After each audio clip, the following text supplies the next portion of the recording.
एक प्रोसेस है जिसके बारे में आपने पढ़ा 10th chemistry chapter number 13 nitrogen and oxygen के अंदर, अमोनिया की प्रिपरेशन के बारे में।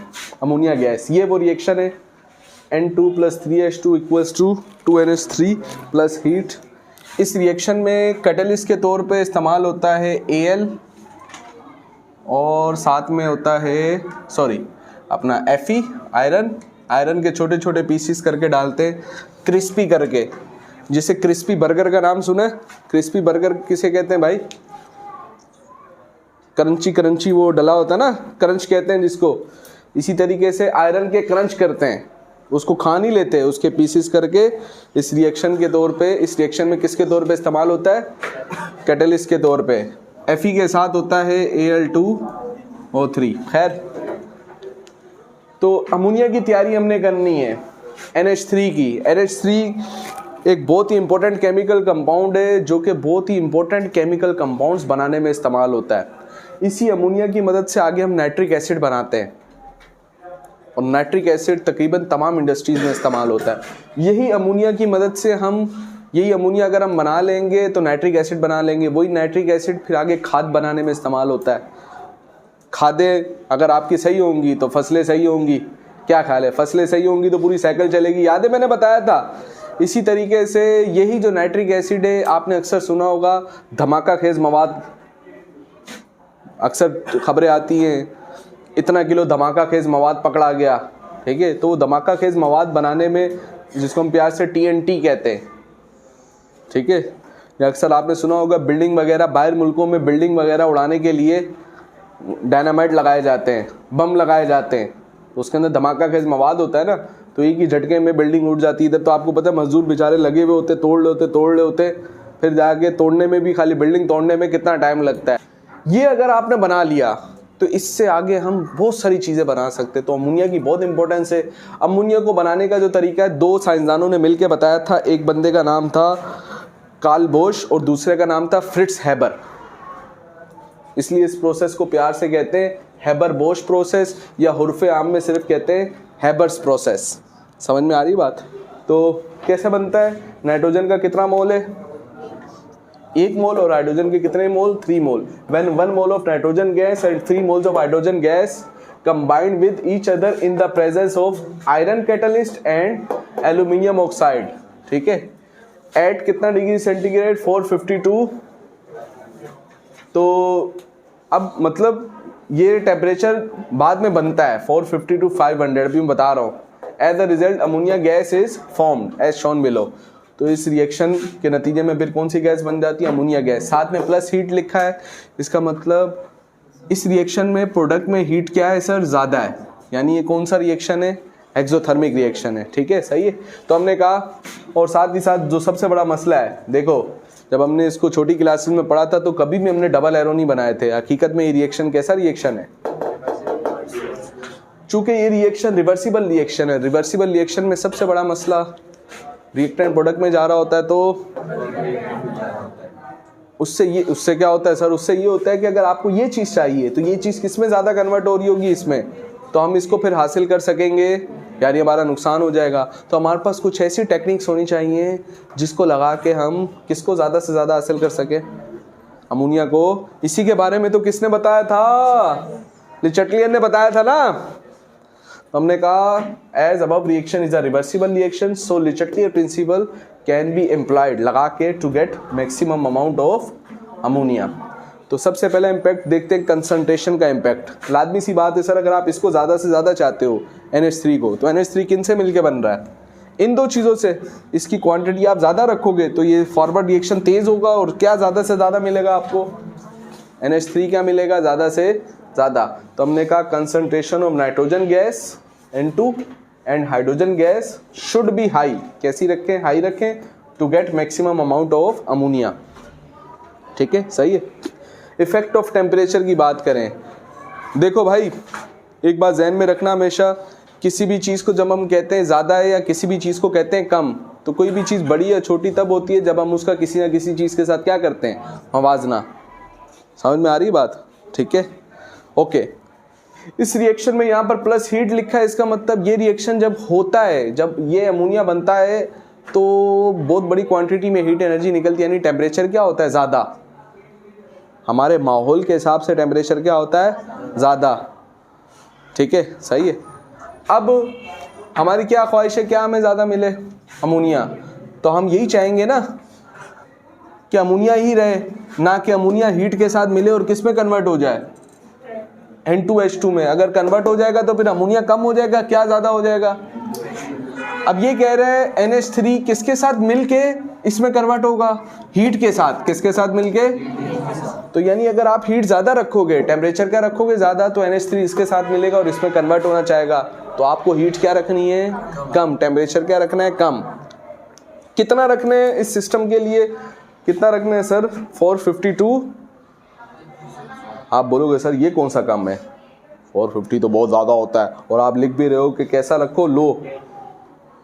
तो भाई मैं दोबारा कह रहा हूँ ये हमारे हिसाब से ज़्यादा है, लेकिन ये रिएक्शन में जब अपनी हीट प्रोड्यूस होती है तो वो बहुत ज़्यादा होती है, उस हिसाब से हम टेम्परेचर को क्या रखेंगे, उसके हिसाब से लो रखेंगे। कितना 452।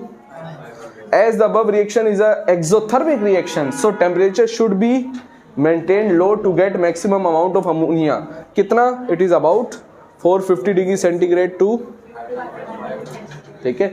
लास्ट वन प्रेशर का इफेक्ट अगर हम देखें तो देखो प्रेशर का असर हमने पढ़ा था किस पे ज़्यादा आता है, जिसके मोल ज़्यादा हों उस पे प्रेशर का असर क्या आता है, ठीक है, लास्ट क्लास में मैंने डिटेल में बताया था।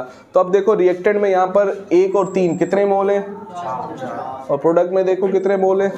तो अगर आप प्रेशर बढ़ाते हो तो उस प्रेशर का असर ज़्यादा कौन लेंगे, रिएक्टेंट लेंगे, तो रिएक्टेंट ज़्यादा तेज़ी से कोलाइड होंगे, और ज़्यादा तेज़ी से जब कोलाइड होंगे, ज़्यादा तेज़ी से एक दूसरे के साथ मिलेंगे, तो ज़्यादा से ज़्यादा आपको क्या मिलेगा, अमोनिया मिलेगा। तो अगर आप चाहते हो कि आपको अमोनिया क्या मिले, तो आप क्या ज़्यादा रखो, प्रेशर क्या रखो, प्रोडक्ट कैसे ज़्यादा, प्रोडक्ट हम थोड़ी रख रहे हैं, वो तो बन रहा है, क्या ज़्यादा रखो, प्रेशर क्या रखो। जब आप प्रेशर ज़्यादा रखोगे तो ये ज़्यादा तेज़ी से मिक्स होंगे और ज़्यादा तेज़ी से क्या बनाएंगे, NH3। प्रेशर का इम्पैक्ट इसके ऊपर भी आएगा, लेकिन इन पे क्या आएगा, इसलिए इसका इम्पैक्ट सुपर इम्पोज कर जाएगा इसके ऊपर, यानी इसका असर ये जीत जाएगा इसके मुकाबले में। समझ में आती है बात। Okay, as reactants have greater number of moles, चूंकि रिएक्टेंट के मोल्स की तादाद क्या है, प्रोडक्ट से ज़्यादा है, so pressure should be maintain high to get maximum amount of ammonia. कितना high, it is about 400 ATM to 1000 ATM, इतना हाई प्रेशर रखें। समझ में आ रही है बात, ठीक है। तो ये हमारे पास प्रोडक्शन होगी किसकी, अमोनिया की। आपने अपने पास नोट भी कर लिया है। अब इसी के जैसी प्रोडक्शन मैं आपको घर से दे रहा हूँ, जो तब्दीली आपने करनी है वो मैं सिर्फ आपको बता रहा हूँ, बाकी बना के आपने खुद से लिखना है। प्रोडक्शन ऑफ अमोनिया के अलावा एक और जो चीज़ है हमारे पास वो है production of sulphur trioxide, production of sulphur trioxide. इस प्रोसेस को प्यार से कहते हैं कांटेक्ट प्रोसेस, ठीक है। सल्फर ट्राइऑक्साइड मतलब SO3। SO3 भी एक बहुत इंपॉर्टेंट केमिकल रिएजेंट है। ये अगर हमें ज़्यादा से ज़्यादा मिलेगा तो इसकी मदद से जितने भी केमिकल्स बनते हैं उन केमिकल्स की तैयारी में फिर हम किसको इस्तेमाल कर सकते हैं, SO3 को। तो बड़ा सिंपल रिएक्शन है इसका, SO3 की प्रोडक्शन का। सल्फर डाइऑक्साइड जो होता है इसका रिएक्शन कराते हैं किसके साथ, ऑक्सीजन के साथ। एक कैटलिस्ट होता है वैनिडियम ऑक्साइड V2O5, ठीक है। तो हमें मिलता है SO3। इक्वेशन बैलेंस नहीं है, यहाँ पर कितने ऑक्सीजन है 4, यहाँ पर 3, तो यहाँ पर 2 लगाते हैं, ये 6 हो गया, और यहाँ पर भी 2 लगा देते हैं, तो सल्फर 2, ऑक्सीजन 4 और 2 6, 2 और 3 6, तो ये इक्वेशन क्या हो गई है, बैलेंस। आप नोट करें तो इस इक्वेशन में भी आपने अगर प्लस हीट लिखा है तो ये भी कौन सा रिएक्शन है,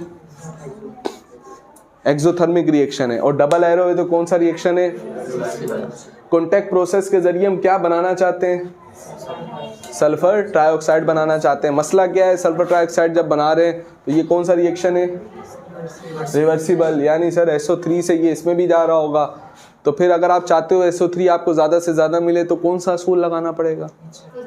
डिचटलियर प्रिंसिपल लगाना पड़ेगा ताकि आपको मैक्सिमम अमाउंट मिले किसकी? अमोनिया SO3 की।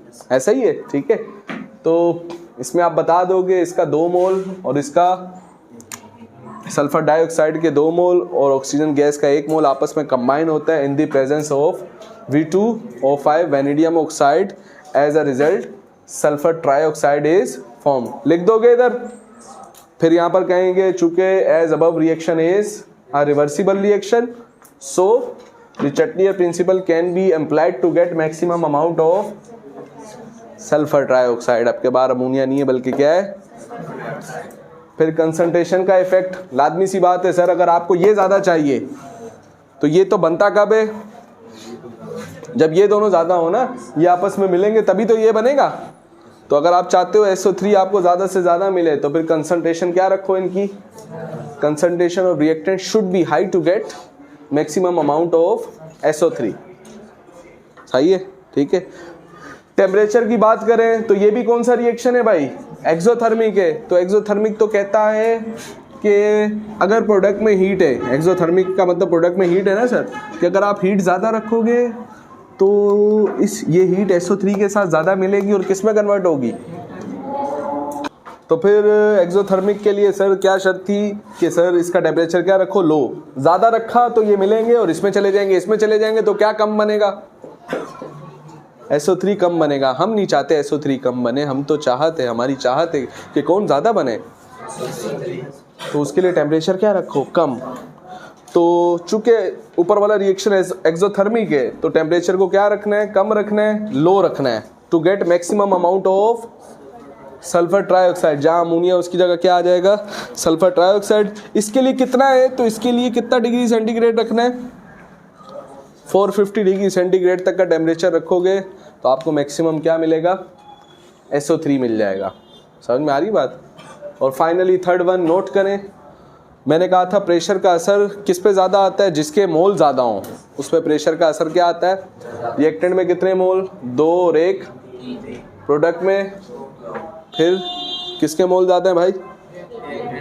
रिएक्टेंट के मोल क्या है सर? ज़्यादा है। चूँकि रिएक्टेंट के मोल ज़्यादा है तो फिर प्रेशर को क्या रखना पड़ेगा? हाई रखना पड़ेगा। प्रेशर को हाई रखना पड़ेगा। तो as reactant have greater number, यही आएगा, greater number of moles than product, so pressure should be maintain high to get maximum amount of sulphur. ठीक है। 1 atm प्रेशर, ये वही प्रेशर है जो कि आम माहौल में होता है। आम माहौल में हमें हवा की लगने वाली फोर्स फील होती है? आदमी सी बात है, हल्की फुल्की हवा नहीं लग रही है, हवा नहीं है, यहाँ पर गैस है कि नहीं है? तो हवा जो प्रेशर बना रही है वो कितना है? 1 atm। इतना ही प्रेशर रखेंगे तो मैक्सिमम मिल जाएगा। वो हर मटेरियल का अलग अलग होता है।